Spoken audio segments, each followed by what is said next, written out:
কল্পনা করুন, মাটি থেকে ৩৫০ ফুট উঁচুতে একটি খাড়া পাহাড়ের গায়ে কেউ একজন ২৫০০ বছর আগে কিছু রহস্যময় সংকেত লিখে রেখে গেছেন।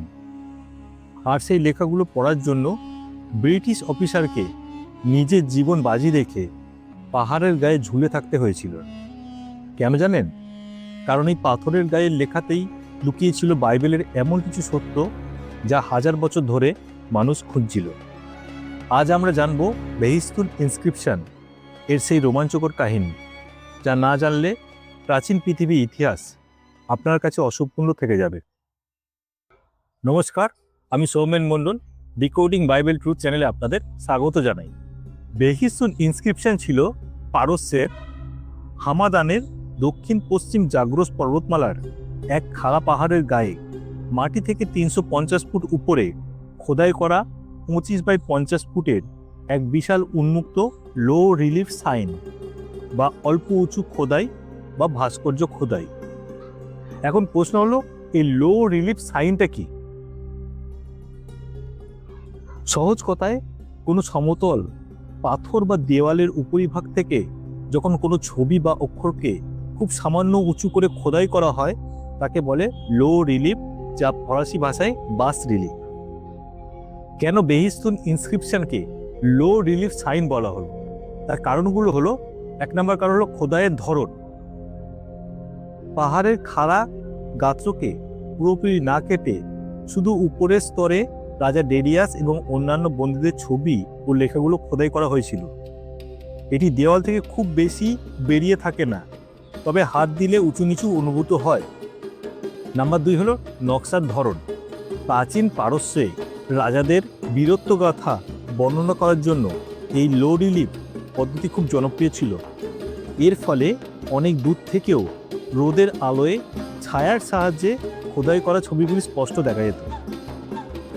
এটি ৩টি ভাষায় খোদাই করা হয়েছিল, যার সবকটি প্রাচীনরা ব্যবহার করত, কিন্তু আধুনিক পণ্ডিতদের কাছে ছিল সম্পূর্ণ অপরিচিত। এই অত্যন্ত অদ্ভুত ভাষাগুলো পাঠোদ্ধারে চ্যালেঞ্জ গ্রহণ করে ইংরেজ সামরিক কর্মকর্তা হেনরি সি রলিনসন। ১৪ থেকে ১৮ ইঞ্চি চওড়া নিচের একটি সংকীর্ণ কার্নিশে দাঁড়িয়ে অথবা একটি ঝুলন্ত খাঁচায় বসে দীর্ঘ ৪ বছরের বিপজ্জনক পরিশ্রমের পর শিলালিপিগুলোর একটি পূর্ণাঙ্গ অনুলিপি তৈরি করেন। ১৮ বছর পর তিনি ৩টি ভাষারই সঠিকভাবে পাঠোদ্ধার করেন। নাম্বার ১ হলো প্রাচীন পারস্য কিউনিফর্ম, আর নাম্বার ২ হলো এলামাইট, আর নাম্বার ৩ হলো ব্যাবিলনীয় কিউনিফর্ম। এই ৩টি চাবিকাঠি দিয়ে রলিনসন এবং অন্যান্য পণ্ডিতেরা আসিরিয়া, ব্যাবিলনিয়া এবং পারস্যের মতো বিলুপ্ত সভ্যতার মূল্যবান গোপন রহস্য উন্মোচন করেন, যেসব অঞ্চলের মানুষ বাইবেলের বিভিন্ন ঘটনার প্রেক্ষাপটে গুরুত্বপূর্ণ ভূমিকা পালন করেছিল।